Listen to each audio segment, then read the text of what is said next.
بسم الله الرحمن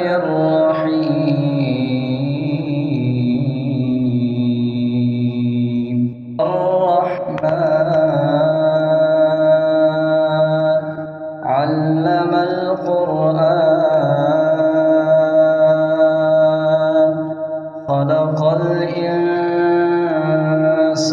علمه البيان الشمس والقمر بحسبان والنجم والشجر يسجدان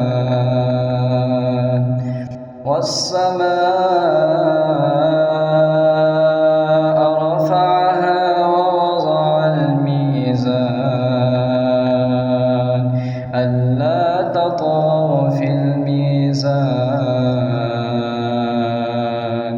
وأقيموا الوزن بالقسط ولا تخسروا الميزان والأرض وضعها للأنام فيها فاكهة والنخل ذات الأكمام والحب ذو العصف والريحان فبأي آلاء ربكما تكذبان خلق الإنسان من صلصال كالفخار وخلق الجان من مارج من نار فبأي آلاء ربكما تكذبان رب المشرقين ورب المغربين فبأي آلاء ربكما تكذبان مرج البحرين يلتقيان بينهما برزخ لا يبغيان فبأي آلاء ربكما تكذبان يخرج منهما اللؤلؤ والمرجان فبأي آلاء ربكما تكذبان وله الجوار المنشآت في البحر كالأعلام فبأي آلاء ربكما تكذبان كل من عليها فان ويبقى وجه ربك ذو الجلال والإكرام فبأي آلاء ربكما تكذبان يسأله من في السماوات والأرض كل يوم هو في شأن فبأي آلاء ربكما تكذبان سنفرغ لكم أيها الثقلان فبأي آلاء ربكما تكذبان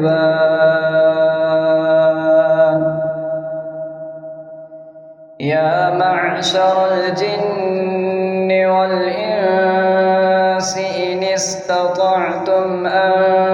تنفذوا من أقطار السماوات والأرض فانفذوا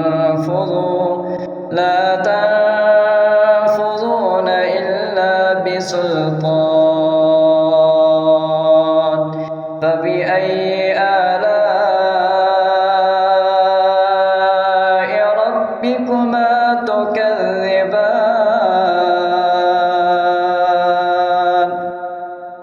يرسل عليكما شواظ من نار ونحاس يرسل عليكما شواظ من نار ونحاس فلا تنتصران فبأي آلاء ربكما تكذبان فإذا انشقت السماء فكانت وردة كالدهان فبأي آلاء ربكما تكذبان فيومئذ لا يسأل عن ذنبه فيومئذ لا يسأل عن ذنبه إنس ولا جان فبأي آلاء ربكما تكذبان يعرف المجرمون بسيماهم فيؤخذ بالنواصي والأقدام فبأي آلاء ربكما تكذبان هذه جهنم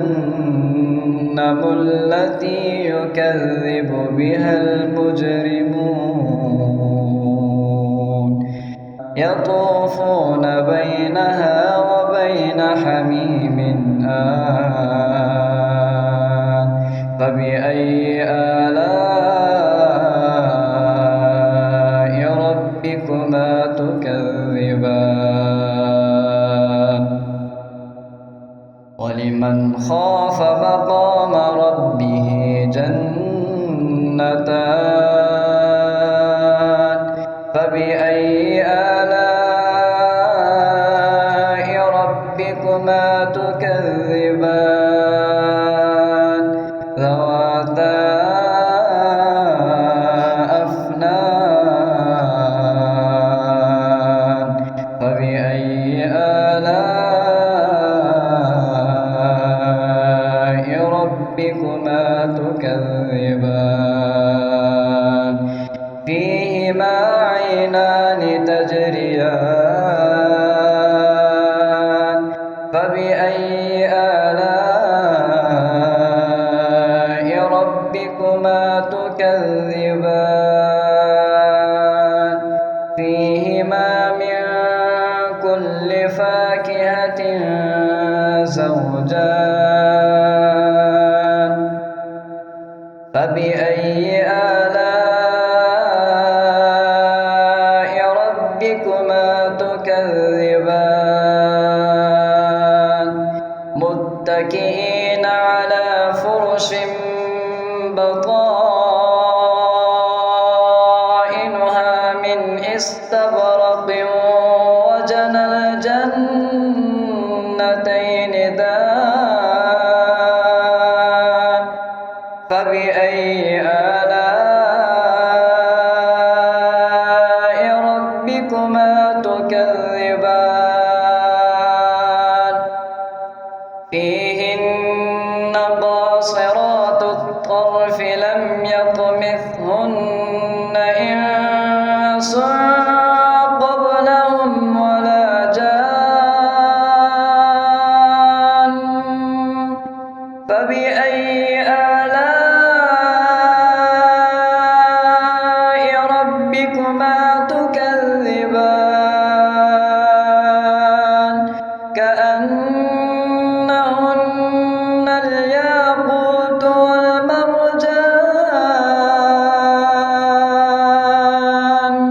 فبأي آلاء ربكما تكذبان هل جزاء الإحسان إلا الإحسان فبأي آلاء ربكما تكذبان ومن دونهما جنتان فبأي آلاء ربكما تكذبان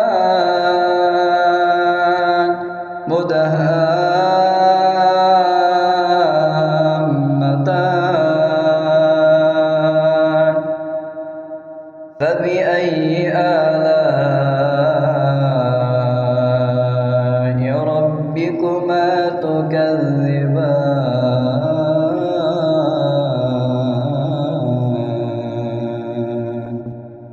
فيهما عينان نضاختان فبأي آلاء ربكما تكذبان فيهما فاكهة ونخل ورمان فبأي آلاء ربكما تكذبان فيهن خيرات حسان فبأي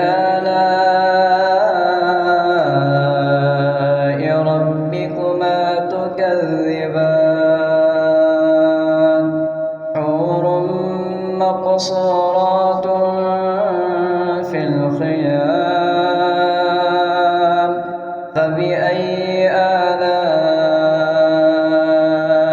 ربكما تكذبان لم يطمثهن إنس قبلهم ولا جان فبأي آلاء ربكما تكذبان متكئين على رفرف خضر وعبقري حسان فبأي آلاء ربكما تكذبان تبارك اسم ربك ذي الجلال والإكرام صدق الله العظيم. بسم الله الرحمن الرحيم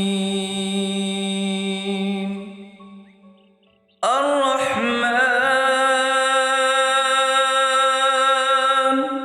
علم القرآن خلق الإنسان علمه البيان الشمس والقمر بحسبان والنجم والشجر يسجدان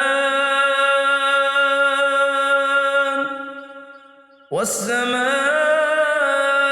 رفعها ووضع الميزان ألا تطغوا في الميزان وأقيموا الوزن بالقسط ولا تخسروا الميزان والأرض وضعها للأنام فيها فاكهة والنخل ذات الأكمام والحب ذو العصف والريحان فبأي آلاء ربكما تكذبان خلق الإنسان من صلصال كالفخار وخلق الجان من مارج من نار فبأي آلاء ربكما تكذبان رب المشرقين ورب المغربين فبأي آلاء ربكما تكذبان مرج البحرين يلتقيان بينهما برزخ لا يبغيان فبأي آلاء ربكما تكذبان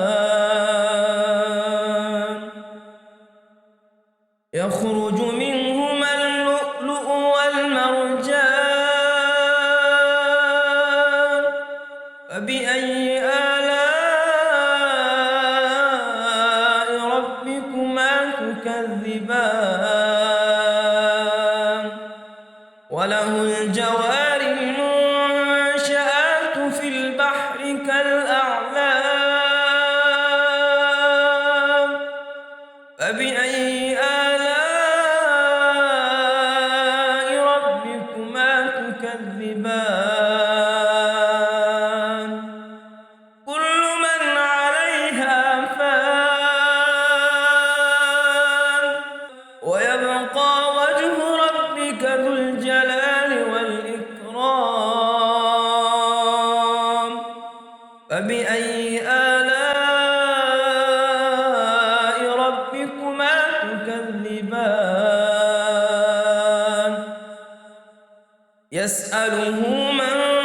في السماوات والأرض كل يوم هو في شأن فبأي آلاء ربكما تكذبان سنفرغ لكم أيها الثقلان فبأي آلاء ربكما تكذبان يا معشر الجن والإنس إن استطعتم أن تنفذوا من أقطار السماوات والأرض فانفذوا لا تنفذون إلا بسلطان فبأي آلاء ربكما تكذبان يرسل عليكما شواظ من نار ونحاس فلا تنتصران فبأي آلاء ربكما تكذبان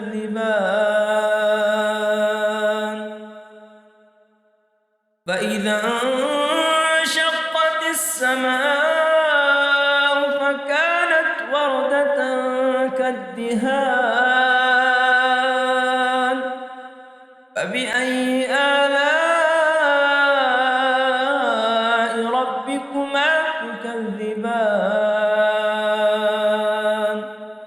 فيومئذ لا يسأل عن ذنبه إنس ولا جان فبأي آلاء ربكما تكذبان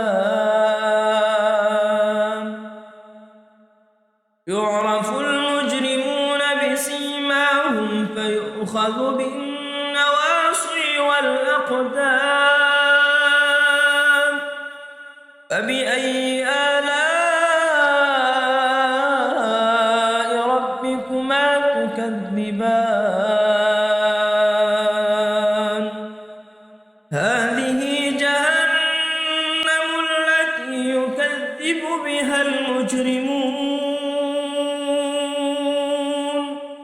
يطوفون بينها وبين حميم آن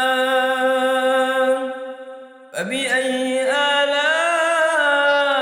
آلاء ربكما تكذبان ولمن خاف مقام ربه جنتان فبأي آلاء ربكما تكذبان ذواتا أفنان فبأي آلاء ربكما تكذبان فيهما عينان تجريان فبأي آلاء ربكما تكذبان فيهما من كل فاكهة زوجان فبأي آلاء ربكما تكذبان متكئين على فرش بطائنها من استبرق وجنى الجنتين دان فبأي آلاء ربكما تكذبان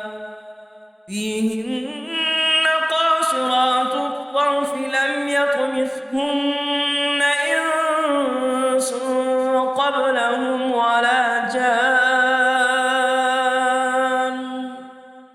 فبأي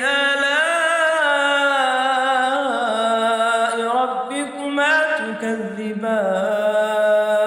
تكذبان كأنهن الياقوت والمرجان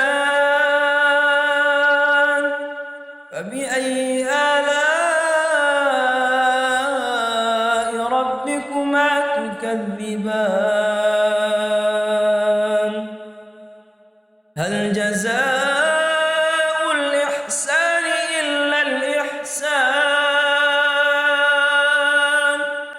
فبأي آلاء ربكما تكذبان ومن دونهما جنتان فبأي آلاء ربكما تكذبان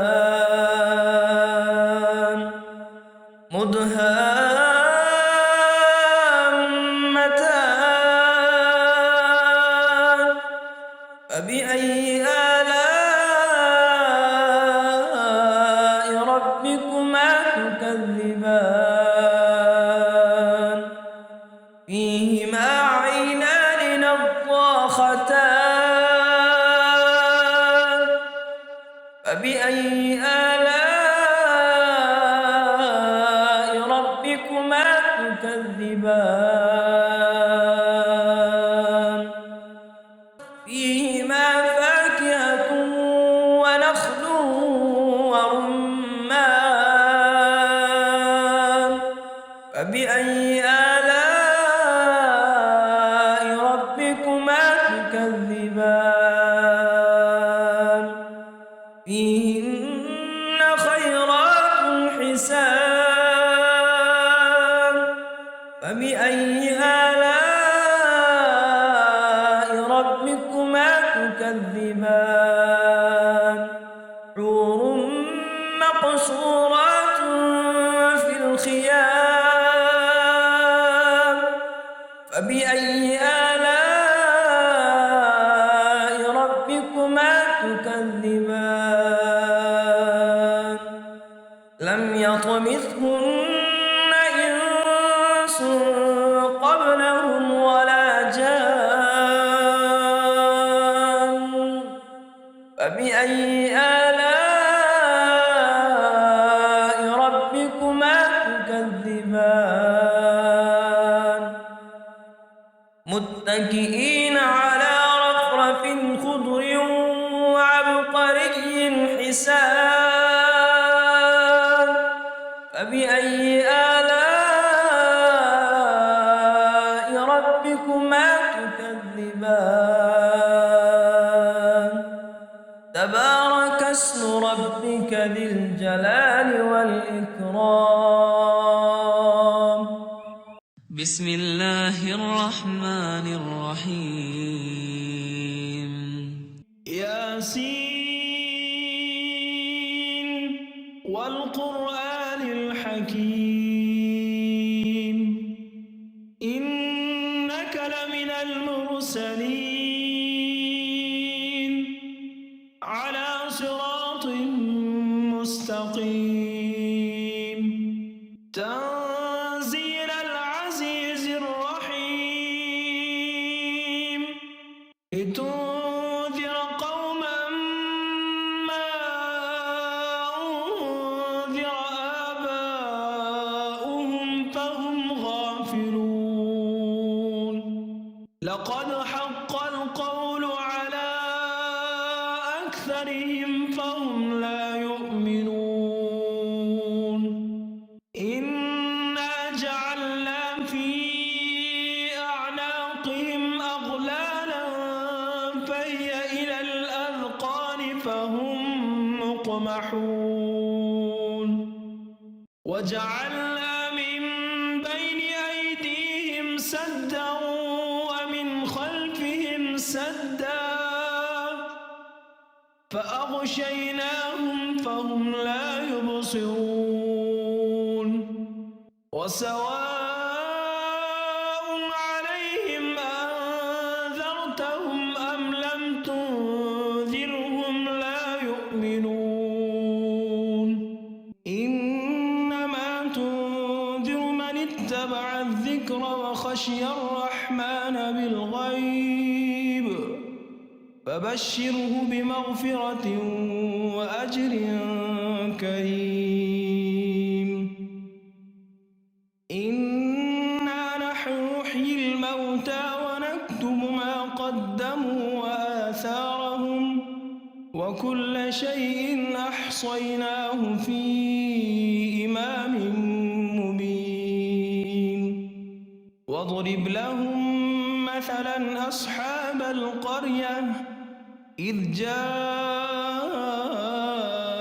المرسلون إذ أرسلنا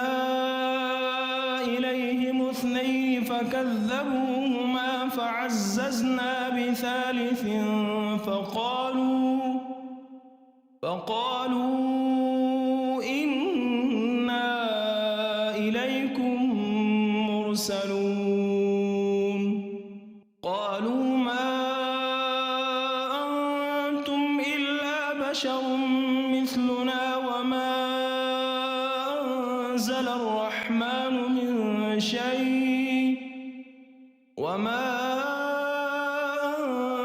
الرحمن من شيء إن أنتم إلا تكذبون قالوا ربنا يعلم إنا إليكم لمرسلون وما علينا إلا البلاغ المبين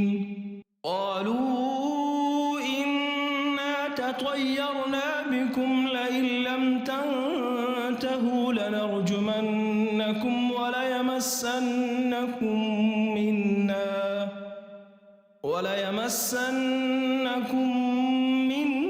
عذاب أليم قالوا طائركم معكم أئن ذكرتم بل أنتم قوم مسرفون وجاء من أقصى المدينة رجل يسعى قال يا قوم اتبعوا من لا يسألكم أجرا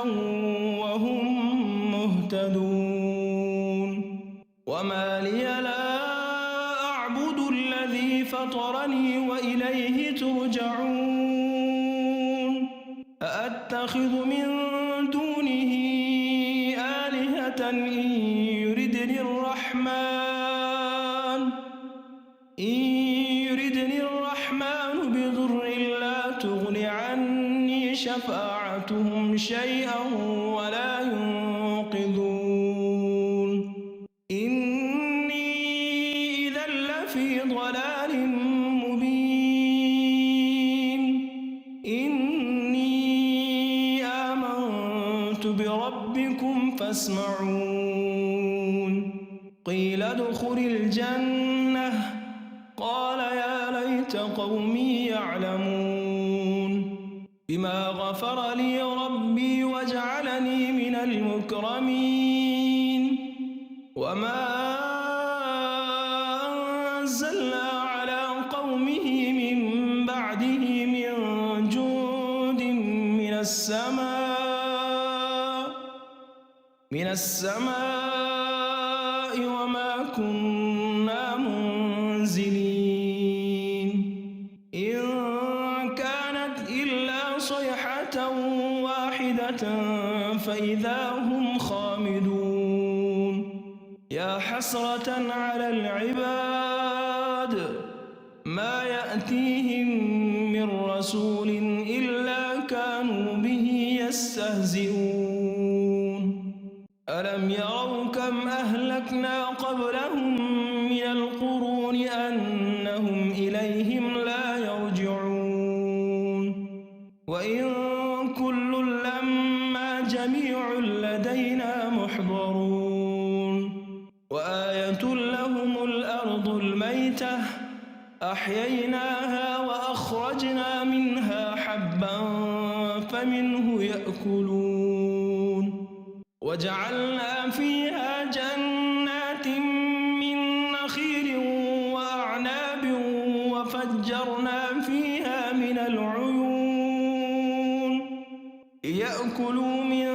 ثمره وما عملته أيديهم أفلا يشكرون سبحان الذي خلق الأزواج كلها مما تنبت الأرض ومن أنفسهم ومما لا يعلمون وآية لهم الليل نسلخ منه النهار فإذا هم مظلمون والشمس تجري لمستقر لها ذلك تقدير العزيز العليم والقمر قدرناه منازل حتى عاد كالعرجون القديم لا الشمس ينبغي لها أن تدرك القمر ولا الليل سابق النهار وكل في فلك يسبحون وآية لهم أنا حملنا ذريتهم في الفلك المشحون وخلقنا لهم من مثله ما يركبون وإن نشأ نغرقهم فلا صريخ لهم ولا هم ينقذون إلا رحمة منا ومتاعا إلى حين وإذا قيل لهم اتقوا ما بين أيديكم وما خلفكم لعلكم ترحمون وما تأتيهم من آية من آيات ربهم إلا كانوا عنها معرضين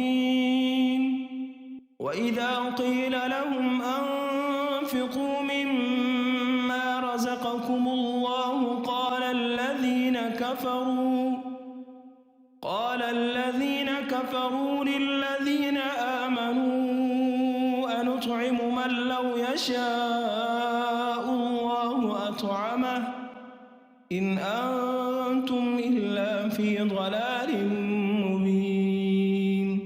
ويقولون متى هذا الوعد إن كنتم صادقين ما ينظرون إلا صيحة واحدة تأخذهم وهم يخصمون فلا يستطيعون توصية ولا إلى أهلهم يرجعون ونفخ في الصور فإذا هم من الأجداث إلى ربهم ينسلون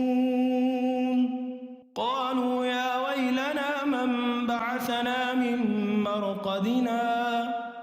هذا ما وعد الرحمن وصدق المرسلون إن كانت إلا صيحة واحدة فإذا هم جميع لدينا محضرون فاليوم لا تظلم نفس شيئا ولا تجزون إلا ما كنتم تعملون إن أصحاب الجنة اليوم في شغل فاكهون هم وأزواجهم في ظلال على الأرائك متكئون لهم فيها فاكهة ولهم ما يدعون سلام قولا من رب رحيم وامتازوا اليوم أيها المجرمون ألم أعهد إليكم يا بني آدم ألا تعبدوا الشيطان إنه لكم عدو مبين وأن اعبدوني هذا صراط مستقيم ولقد أضل منكم جبلا كثيرا أفلم تكونوا تعقلون هذه جهنم التي كنتم توعدون اصلوها اليوم بما كنتم تكفرون اليوم نختم على أفواههم وتكلمنا أيديهم وتشهد أرجلهم بما كانوا يكسبون ولو نشاء لطمسنا على أعينهم فاستبقوا الصراط فأنى يبصرون ولو نشاء لمسخناهم على مكانتهم فما استطاعوا مضيا ولا يرجعون ومن نعمره ننكسه في الخلق أفلا يعقلون وما علمناه الشعر وما ينبغي له إن هو إلا ذكر قرآن مبين لينذر من كان حيا ويحق القول على الكافرين أولم يروا أنا خلقنا لهم مما عملت أيدينا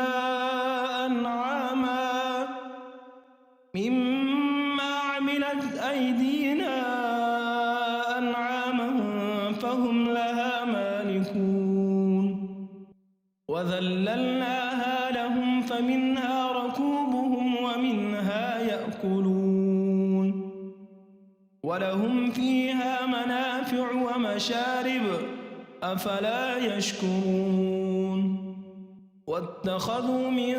دون الله آلهة لعلهم ينصرون لا يستطيعون نصرهم وهم لهم جند محضرون فلا يحزنك قولهم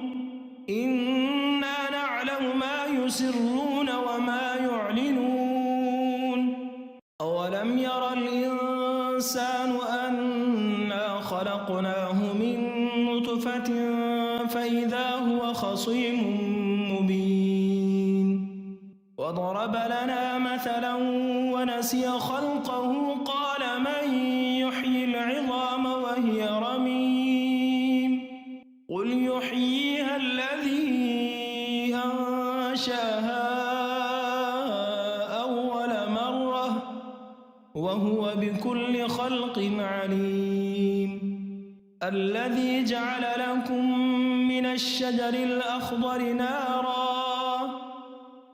نارا فإذا أنتم منه توقدون أوليس الذي خلق السماوات والأرض بقادر على أن يخلق مثلهم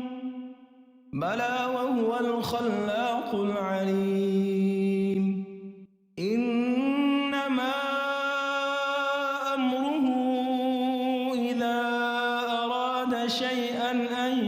يقول له كن فيكون فسبحان الذي بيده ملكوت كل شيء وإليه ترجعون